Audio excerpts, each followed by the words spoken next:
Salut Sylvain. Salut Mathieu.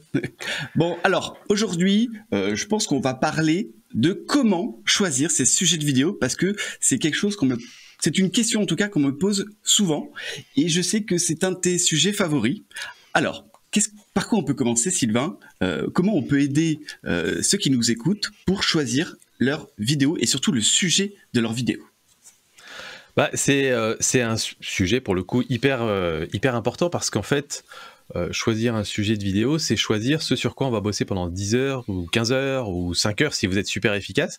Mais c'est pas un petit choix à faire, surtout quand en plus parfois on va tourner 3, 4, 5 vidéos d'affilée, ça va définir la patte de votre chaîne pour les prochains mois.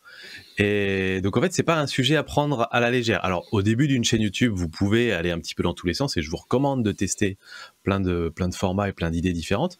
Mais au bout d'un moment, il faut commencer à donner un peu de la cohérence à tout ça. Et la façon dont on va, les sujets qu'on va choisir de traiter et la façon dont on va choisir de les traiter vont vraiment définir votre chaîne YouTube et son succès ou pas. Alors, donc comment toi tu fais? Comment tu recommandes quand on démarre une chaîne YouTube ou quand on veut relancer une chaîne YouTube, tu recommandes quoi toi? Alors, c'est un peu ce que j'allais dire. Je pense qu'il y a il faut distinguer deux façons, c'est-à-dire au départ quand on lance sa chaîne YouTube ou quand on la relance, et comment on choisit ses sujets quand on a déjà une chaîne bien établie. Je pense que c'est deux manières totalement différentes de faire. Alors moi, ce que je conseille, en tout cas avec ceux que j'accompagne, c'est au début d'une chaîne YouTube, il faut y aller. Il faut pas trop se poser de questions, parce que pour moi, il faut tester déjà plusieurs sujets. Alors, même si la plupart des personnes qui se lancent ont déjà un thème, une niche, peu importe comment on l'appelle, mais il faut vraiment y aller et on est plus sur la quantité que sur la qualité. Alors ça, c'est peut-être un débat qu'on aura un autre jour. Donc, pour moi, au départ, il faut traiter des sujets qu'on maîtrise. Pourquoi? Parce que c'est plus simple, on est déjà plus à l'aise et on a l'habitude de parler de ces sujets, que ça soit au travers de d'autres formats, LinkedIn, TikTok, Instagram, des blogs, peu importe. Et surtout, c'est peut-être là que nous attend notre audience, celle qui nous suit déjà. Est-ce que tu es d'accord avec moi déjà pour cette première façon de faire? Ouais, complètement. Est-ce que du coup il faut traiter les sujets que nous posent nos clients? Par exemple, j'ai eu plusieurs fois des personnes ou des entreprises en coaching qui commençaient par faire une espèce de FAQ ou voire même des tutos pour utiliser leurs produits ou leurs services. Est-ce que tu recommandes de démarrer comme ça ou est-ce que tu penses à autre chose? Alors, moi, j'ai toujours dit à mes clients, ou à mes clients, oui, effectivement, si plusieurs personnes vous posent la même question, il faut en faire une vidéo. Parce que ça veut dire que c'est une question générale qu'on se pose sur votre domaine, et donc autant en faire une vidéo. C'est beaucoup plus simple. Donc, dans un premier temps, n'hésitez pas à discuter avec votre audience, avec vos prospects, avec vos clients, et noter toutes les questions qu'ils vous posent. Ce qui pourrait déjà avoir peut-être une dizaine d'idées de vidéos pour commencer à lancer sa chaîne. Voilà. En tout cas, moi, c'est comme ça que j'ai créé aussi mes premiers contenus. J'avais fait un petit format vidéo sur LinkedIn où, dans un post, je demandais à des personnes de me poser une question et la semaine d'après, j'en faisais une vidéo. Et ça a plutôt bien fonctionné car les personnes qui vous posent ces questions, elles attendent la réponse et ça donne aussi un petit côté, un lien plus authentique. C'est-à-dire que on écoute vraiment sa communauté et on répond à leurs questions. Donc effectivement, première façon de faire pour trouver un sujet de vidéo, discuter, parler, poser des questions à votre audience, à vos prospects et vous aurez déjà pour moi une bonne dizaine d'idées de vidéos. Ouais. Il y a beaucoup de boîtes qui ont commencé comme ça d'ailleurs sur YouTube, en se disant on me posait tout le temps la même question au rendez-vous, donc plutôt que de devoir rédiger la réponse ou de tourner une vidéo juste pour ce client-là, j'ai tourné une vidéo générique que je renvoyais en lien pour mes clients. Et donc en fait au départ c'est la recherche d'un gain de temps sur le long terme, de se dire je vais filmer cette réponse en vidéo pour pouvoir la renvoyer comme ça rapidement en un petit lien. Et donc ça, déjà pour vous, c'est un bon entraînement, ça peut vous permettre de mettre un pied dans la vidéo, et effectivement, tout en optimisant un peu votre temps, et donc c'est plutôt un bon moyen de démarrer, les petits contenus FAQ. Alors, ça peut être de la vidéo facecam, tout simplement, et comme tu l'as dit aussi tout à l'heure, ça peut être des vidéos du tuto. Quand on a un produit SaaS à vendre, quand on a une solution, voilà, c'est très facile. Vous avez des logiciels comme Loom qui vous permettent d'enregistrer et votre caméra et votre écran. N'hésitez pas à faire des tutos pour expliquer. Et comme tu l'as dit, envoyez-le à plusieurs personnes. Dès qu'on vous pose la question, envoyez la vidéo. Ok. Et du coup, à partir de quand on doit s'arrêter de faire des contenus comme ça? Est-ce qu'il faut arrêter de faire des contenus comme ça? Ou est-ce qu'on peut faire ça pendant 2 ans, 3 ans? Ou est-ce qu'il y a un moment, il faut faire évoluer ces contenus? Alors, je pense qu'à un moment, il faut faire évoluer son contenu. Une fois qu'on a compris plus ou moins ce qu'attend notre audience ou quels sont les formats qui fonctionnent, il faut s'arrêter, prendre un peu de recul, analyser, et ça tu le fais très bien, analyser un petit peu les chiffres et se poser vraiment la question, bon, maintenant, je fais quoi? Quel est le sujet sur lequel j'ai envie d'aller plus loin? Et pour moi, surtout, quel est l'angle que je vais prendre? Parce que je pense que une bonne vidéo YouTube, c'est d'abord un sujet, une idée impactante, j'allais dire une bonne idée, mais je me répète un petit peu, mais c'est vraiment trouver la bonne idée. Et je pense qu'à un moment, c'est ce qu'il y a de plus important pour faire grossir et développer sa chaîne YouTube. Ok, si on peut parler de l'angle, parce que moi c'est un truc que j'aime beaucoup et que je trouvais hyper important sur YouTube. Toutes les meilleures chaînes d'entreprises, et pas d'entreprises aussi, de YouTubeurs, elles ont toutes un angle particulier et on reconnaît ces vidéos parce qu'on se dit, ah, c'est parce que cette personne-là, elle pense comme ça, elle fait ses vidéos de cette manière-là. Si on prend un exemple, je sais pas, d'une société qui fabrique des stylos, comment tu gérerais ça? Les premières vidéos, c'est... on fait les réponses FAQ, pourquoi commander des stylos 4 couleurs, comment utiliser le dernier stylo plume, machin. On a fait toutes ces vidéos-là. Comment on passe qu'est-ce qu'on peut faire comme contenu après? Alors, la question à se poser, prenons l'exemple donc d'un fabricant de stylos. J'ai l'impression d'être un marketing mania avec vendez-moi ce stylo. Je sais que tu l'as fait exprès. Donc, la question à se poser, c'est comment parle-t-on de notre produit sans forcément parler pendant 5-10 minutes de ses caractéristiques, à quoi ça sert un stylo. Tout le monde sait à quoi ça sert un stylo et je suis pas sûr qu'on se batte sur les caractéristiques d'un stylo. Ce qu'il faudrait trouver idéalement, c'est un angle qui soit à la fois divertissant, à la fois original, tout en mettant le stylo en avant. Ça pourrait être tout simplement des contenus, on va dire. Ça me fait penser à une chaîne américaine qui avait des mixeurs. Je sais pas, tu vois, oui, tu connais très bien cet exemple. Will It Blend. Exactement. Qui s'amuse à, si je dis pas n'importe quoi, à mixer n'importe quoi dans son mixeur pour montrer à quel point il est bien. Et je trouve cette idée géniale parce que ça parle du produit sans parler forcément des mixeurs. Donc il faudrait trouver un concept un peu original sur le stylo.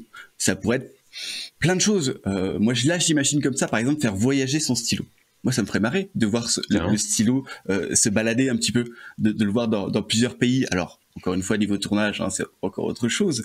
Mais de mettre en scène son stylo pour avoir un contenu qui est marrant, raconter une histoire, par exemple, ou raconter une histoire de quelqu'un qui a utilisé ce stylo, mais sans mettre trop en avant le stylo, mais plutôt un peu de storytelling sur comment a servi ce stylo, ou des anecdotes, comment j'ai utilisé ce stylo dans telles conditions. Voilà. Alors là, tu m'as pris un peu au dépourvu, mais c'est un peu les idées là qui me viennent en tête. D'accord.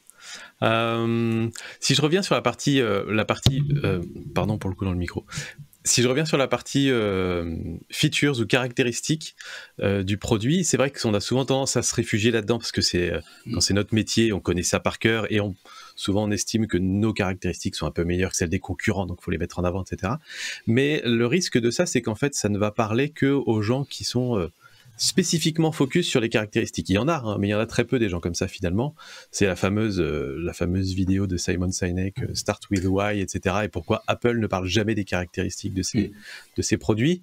Et en fait, pour aller à l'étape d'au-dessus, ensuite, il faut plutôt aller vers les bénéfices produits. Et en fait, pas dire, mon stylo, il permet d'écrire 12 km alors que le stylo du concurrent, il écrit 8 km, mais se dire, qu'est-ce que ça permet de faire ? Ça va vous permettre quoi? Qu'est-ce que ça va changer dans votre vie d'avoir ce stylo-là plutôt que d'avoir ce stylo-là? Et là, on part tout de suite sur des choses vachement plus intéressantes. Alors, faut pas basculer non plus du côté publicitaire à se dire, tiens, on va créer un concept avec quelqu'un qui traîne son stylo derrière lui pendant des mois et des mois. Mais plutôt essayer de trouver des choses du genre, qu'est-ce qu'on pourrait sortir? Je repense au stylo qui était parti dans l'espace, par exemple. Il y avait le Space Pen aux États-Unis qui s'est vendu à des millions d'exemplaires. En fait, c'est juste que le stylo pouvait faire des trucs incroyables et donc tous les gens le voulaient, même pour leur quotidien, même pour faire des trucs banals. Et donc voilà, c'est ce côté des trucs extraordinaires que votre stylo peut permettre de faire. Donc ça, c'est une étape un peu plus avancée pour aller au-delà des tutos et des choses comme ça. Et ensuite, une fois que vous avez commencé à devenir meilleur dans la création de contenu, moi ce que je vous recommande, c'est d'aller un petit peu comme Will It Blend, soit vers des formats dont on sait qu'ils fonctionnent déjà bien sur la plateforme. Donc aller chercher des formats de divertissement, de vlog, de challenge, de trucs comme ça. Vous pouvez faire des challenges avec des stylos, vous pouvez faire de tout et n'importe quoi.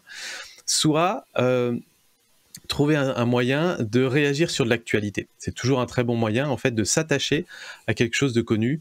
On dit souvent, utiliser quelque chose de connu pour faire connaître l'inconnu. Vous, votre marque, vous partez du principe qu'elle est inconnue pour la plupart des gens, et donc vous voulez faire en sorte que, par le biais de quelque chose que les gens connaissent, ils arrivent vers vous. Donc, je sais pas, dans une série, à un moment, il y a un contrat qui est signé avec un stylo et c'est hyper important. Analyser la scène et puis expliquer pourquoi votre stylo aurait tout changé et l'histoire aurait été différente et refaites un petit peu la scène avec votre stylo, j'en sais rien.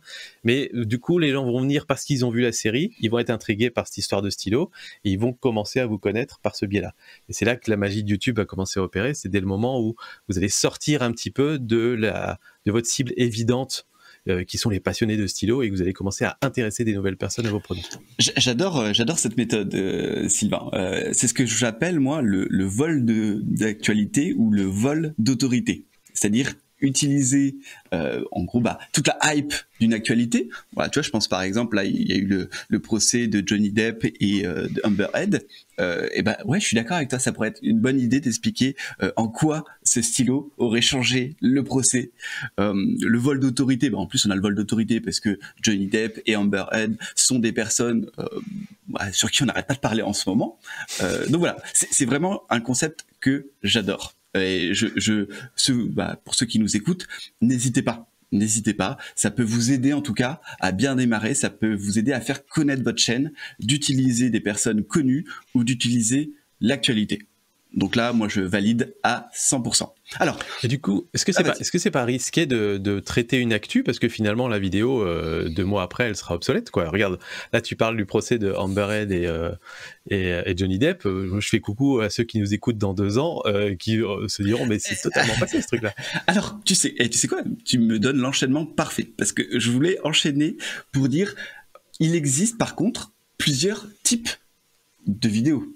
Et on est d'accord que faire que des vidéos sur l'actualité, c'est dangereux parce que une vidéo YouTube, on veut qu'elle performe sur le long terme, ou en tout cas une chaîne YouTube, on veut qu'elle dure dans le temps. Donc on ne peut pas faire que des vidéos sur l'actualité.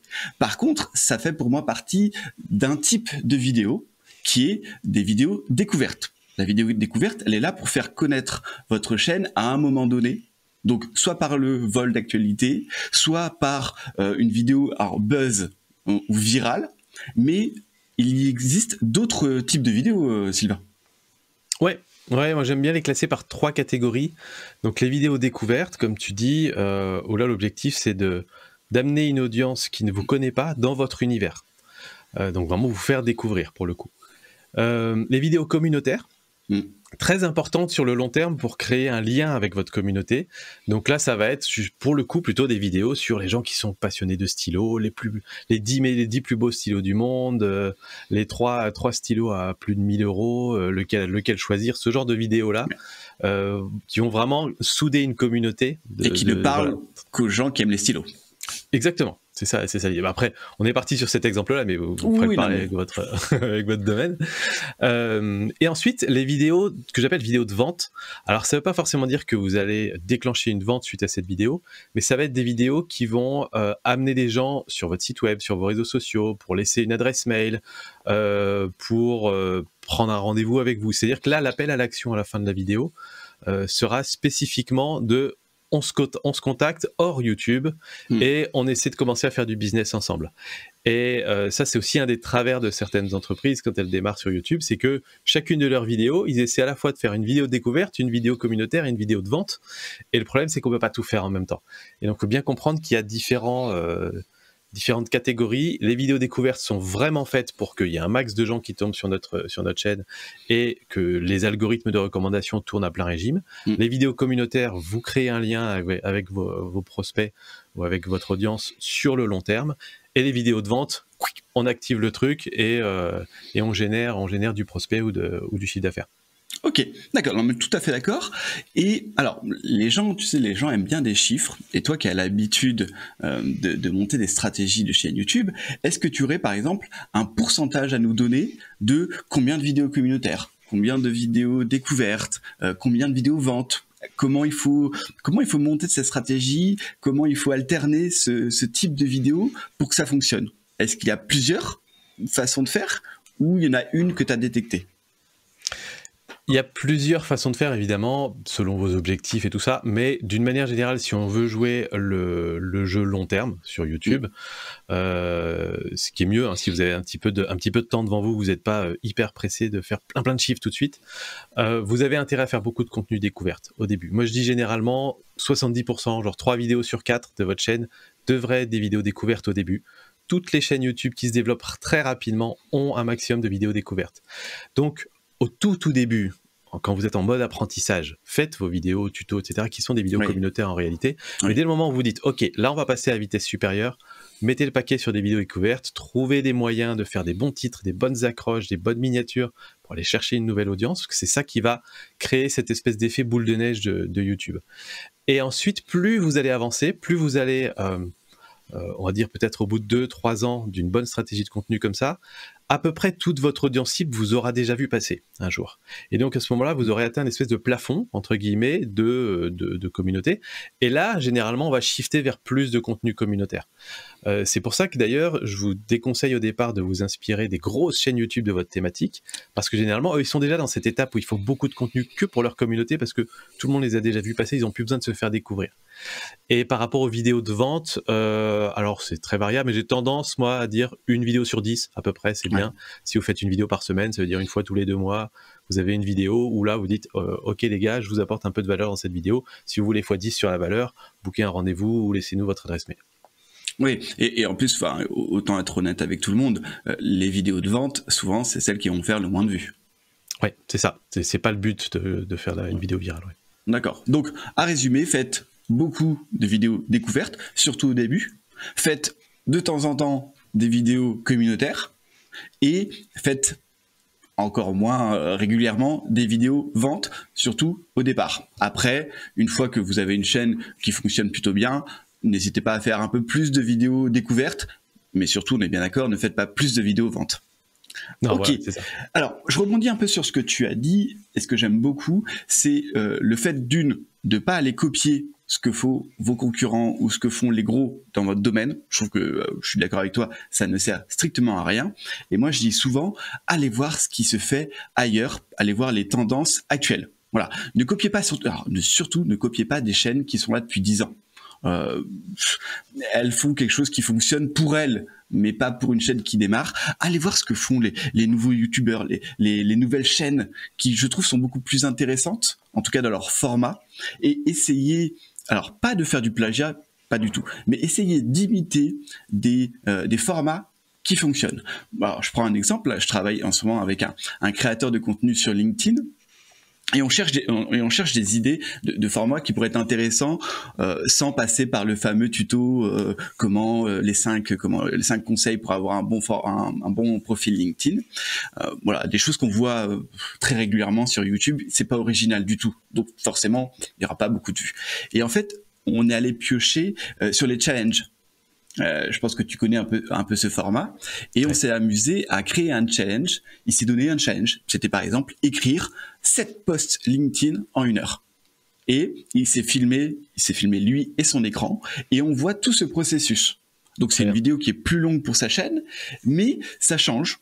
Les gens se posent des questions. Et aujourd'hui, c'est la vidéo qui lui a ramené le plus d'abonnés et qui fait le plus de vues. Donc après, ça m'étonne pas. Puis ça met en avant son expertise aussi, parce que ça le met en stress. Lui-même, il se met en danger par rapport à d'habitude, ou probablement qu'il en écrit un peu moins en 1 heure. Et donc c'est un format moi j'ai déjà envie de cliquer, j'ai déjà envie d'aller la voir en fait. Donc je vois l'intérêt. Donc voilà, allez voir ce qui se fait ailleurs. N'hésitez pas à aller voir les youtubeurs de divertissement. Il est très facile, en tout cas moi je trouve il est très facile d'imiter ou en tout cas de s'inspirer de formats de youtubeurs pour votre domaine. Et je trouve que c'est même plus intéressant. Et aujourd'hui, très peu de chaînes en France, en tout cas des chaînes d'entreprises, d'entrepreneurs, le font. Et c'est pour ça que moi j'ai du mal avec les chaînes d'entreprises. On dirait juste un catalogue de publicité. Ça m'intéresse pas. J'ai arrêté de regarder la télé parce qu'il y avait trop de publicité. Si c'est pour aller sur YouTube et voir ce même format, voilà, aucun intérêt à le faire. Ok, je pense qu'on est plutôt pas mal là en termes de conseils. Une dernière chose sur laquelle je voudrais, une peur en tout cas, voilà, discuter d'une peur qu'on m'a souvent donnée, en tout cas dite. J'ai beaucoup de personnes qui me disent j'ai peur de donner trop de contenu gratuitement, trop de valeur. Et finalement, de ne pas vendre mes services ou ne pas vendre mes produits. Qu'en penses-tu, toi, Sylvain ? J'ai un avis assez tranché sur la question. Je pense que vous devriez donner un max de valeur gratuitement, voire tout. Il y a quelques cas un peu spécifiques où parfois, il ne faut peut-être pas tout donner, mais je donnerais quasiment tout. Pourquoi ? Parce qu'en fait, vos prospects, ils veulent déjà avoir la preuve que vous savez faire avant de faire appel à vous. Et juste arriver en vidéo et dire « ça, je suis le meilleur là-dedans, ça, je sais faire, etc. » Ça suffit pas parce que le fameux « fake it until you make it », vous avez 50 personnes qui sont sur le même créneau que vous, même s'ils sont au ras des pâquerettes, ils vont dire la même chose que vous. Donc, comment on vous distingue d'eux ? C'est en faisant la preuve. Il faut que vous démontriez vraiment que vous avez ce savoir-faire. Et autre chose, c'est que quand c'est gratuit, quand les gens sont sur YouTube, la plupart du temps, ils vont pas passer à l'action derrière. En fait, ils veulent juste savoir que vous savez. Et le jour où ils ont besoin de vous, instantanément, ils vous appellent. Parce que même si vous avez donné 100%, eux, ils vont se dire dans un coin de leur tête, mais du coup, si je paye, je vais avoir 1000% par rapport à ce que j'ai eu là en gratuit. Et donc, ils vont quand même faire appel à vous au final. Ah non, mais tout à fait d'accord. Enfin, il y a rien d'autre à ajouter. Donner un maximum de valeur. Comme tu le dis, les gens vont pas voler votre expertise avec une vidéo YouTube même de 20 minutes. Hein. Vous avez l'expérience derrière. Il y a des choses qui s'apprennent avec le temps. Donc, donnez tout et YouTube vous le rendra. Magnifique conclusion. Tu as vu, elle est pas mal celle-là. Donc, ok, je pense que on a tout ce qu'il faut déjà pour que vous puissiez trouver des sujets de vidéo.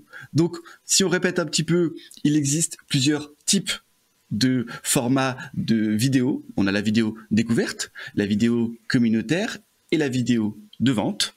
Pour ces premiers sujets, n'hésitez pas à poser des questions, à discuter avec vos clients actuels, vos prospects, votre audience. Vous aurez déjà une bonne base pour commencer à lancer ou à relancer votre chaîne YouTube. Et pour des chaînes qui sont un peu plus établies, n'hésitez pas à aller voir ce qui se fait à côté, dans d'autres domaines. Et surtout, ne copiez pas les gros acteurs, les gros acteurs de votre domaine. Ça ne sert à rien. Essayez de trouver un angle original des sujets de vidéo. Eh ben, vous pouvez venir discuter dans le post LinkedIn qu'on va faire, qui sera associé à cet épisode de podcast. Donc, vous allez sur nos profils, Mathieu Germer ou Sylvain Lepoutre, et vous allez retrouver ce post LinkedIn pour pouvoir nous dire un petit peu les sujets de vidéo. Mettez-nous vos suggestions de titres, par exemple, des idées de titres pour vos prochaines vidéos. On vous fera un petit retour dessus. Très bon exercice. Merci beaucoup, Sylvain. Je te dis merci, Mathieu. Ciao et à très bientôt.